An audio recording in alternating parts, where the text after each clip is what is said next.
I thought the way these guys in the last part of this first half to get it back to a 6-point game was pivotal for us because Gardner-Webb's good. They move hard. They're quick.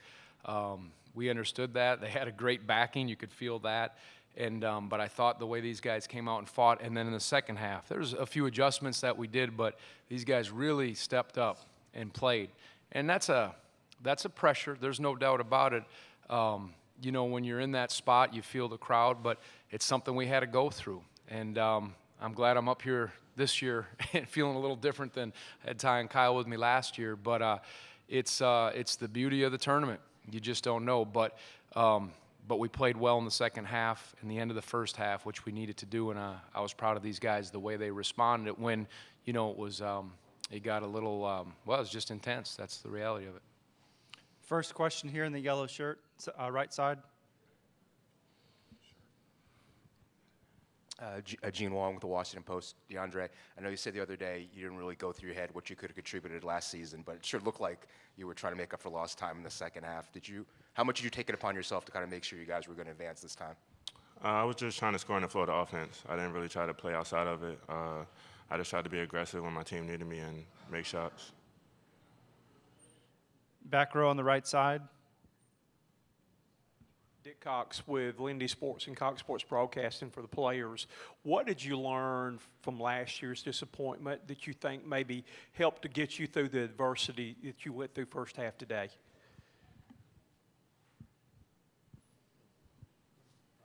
I'll start with Ty. Oh, that's crazy. I think the first thing is we came into this game knowing real well we were going to be in for a battle. It wasn't going to be, you know, last year was our first time being a 1 seed, so we came into this game knowing how capable Gardner-Webb was going to be, and they punched us in the mouth. But we just said, like, we've been in that position before. You know, we were at Louisville down 14 or 15, and we came back and won that game. So it's just about doing what we do, staying united, not looking around, just staying in the moment. Kyle. Yeah, we had a author come and talk to us last year, Joshua Metcalf, and one of the things he said always stuck with me was be where your feet are. So, you know, some of those outside pressures that can, you know, creep into our minds is all external, and it comes from thinking too much about the future, too much about the past. So we just tried to, you know, be where our feet were and just, you know, positive reinforcement all the time and stay united, like Ty said. Center aisle on the right. Ty and Jerome, DeAndre, what kind of sparked your second half individual performances? Was one of those situations where things kind of snowballed for you when you saw some shots going? What really sparked what you guys were able to do in the second half? DeAndre first and then Ty. Oh, yeah, like I said, I was just being more aggressive. Got some easy buckets at the rim, got a couple and-ones, got the energy going up. So I feel like that just helped us in the second half, and he started to make shots as well. So I feel like those shots going in just helped our team momentum a lot. For me, it was just about coming out and being in attack mode, trying to touch the paint, get guys shots, and just if shots didn't fall, keep telling them, keep shooting them. You know what I mean? As long as we get good shots, I could live with whatever happens. So I just told my guys to keep letting it fly, especially Kyle, because, you know, he's been doing it all year. So Kihei, Kyle, Momney gave us a huge lift in the second half. And like you said, Dre was great. So for us, but the main thing was stops.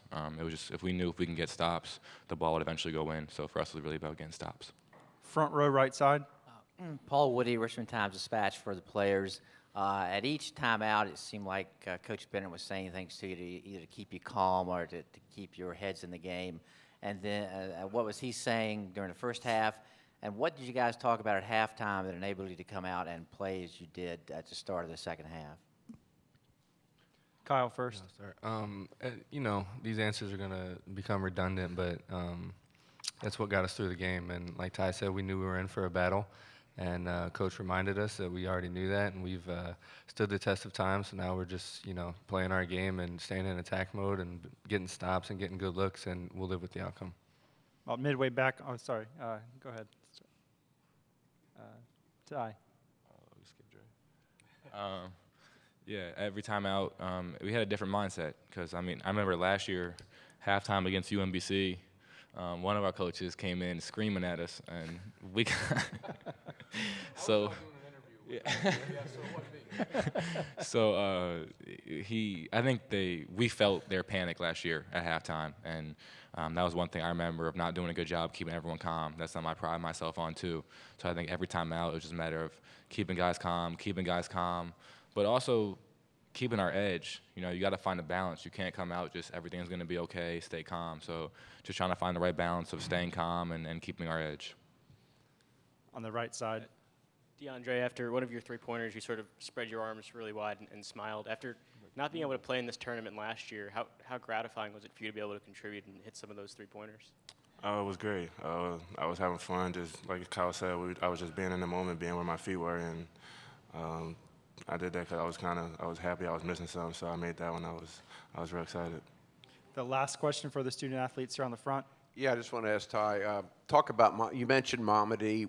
Talk about his development offensively, and do you look for him more now than you did maybe earlier in the year?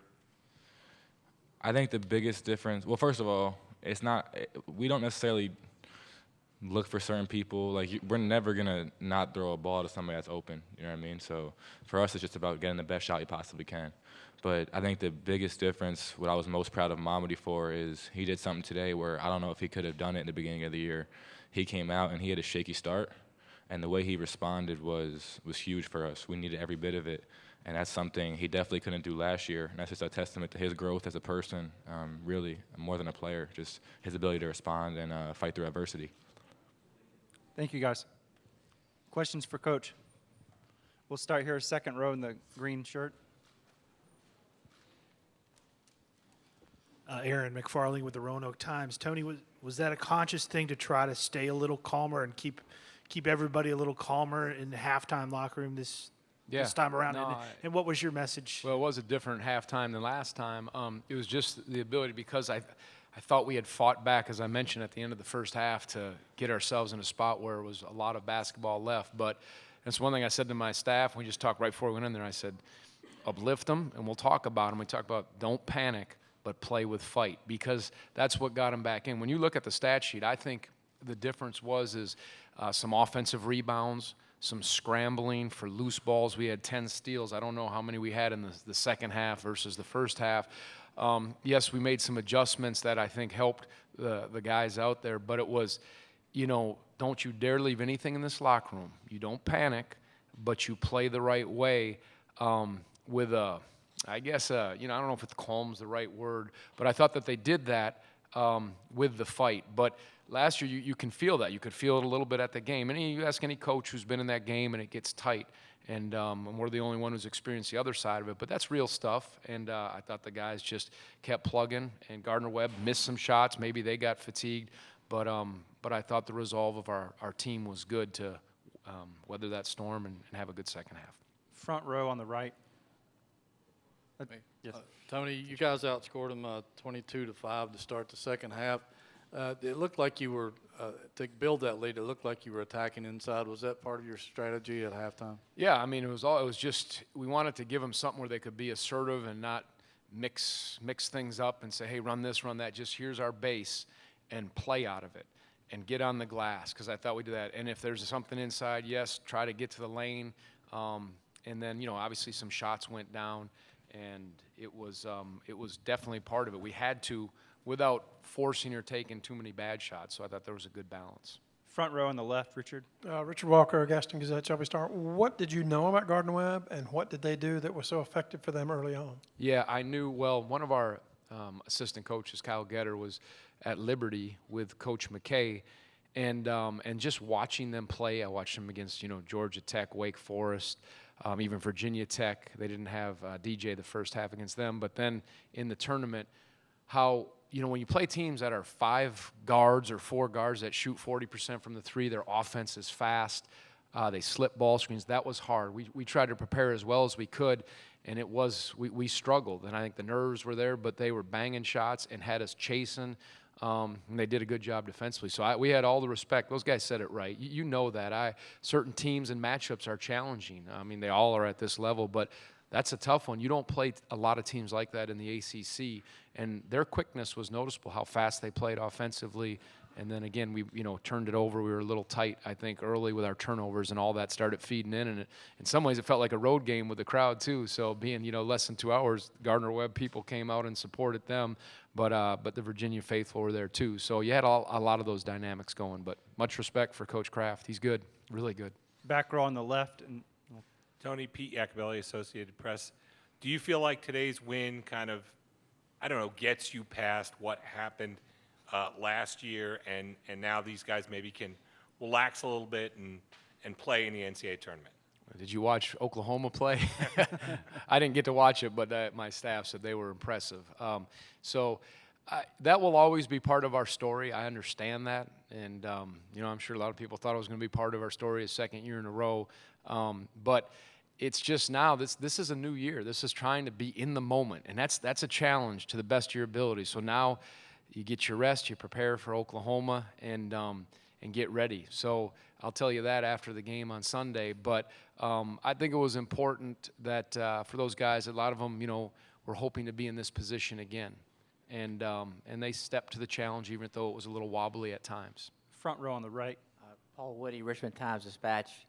Tony, you were talking about scrambling for loose balls and being more aggressive. One guy who seemed to be really doing that quite a bit was Kihei. Yep. Would you mind talking about what he gave you today and what Mamba Day gave you today? Yeah, for sure. I think, when you go against these quick teams, you have to sometimes match their quickness to the best of your abilities. And last year we didn't have Kihei or DeAndre, so that allowed us to be a little more versatile to match their quickness and then to switch some of those ball screens. I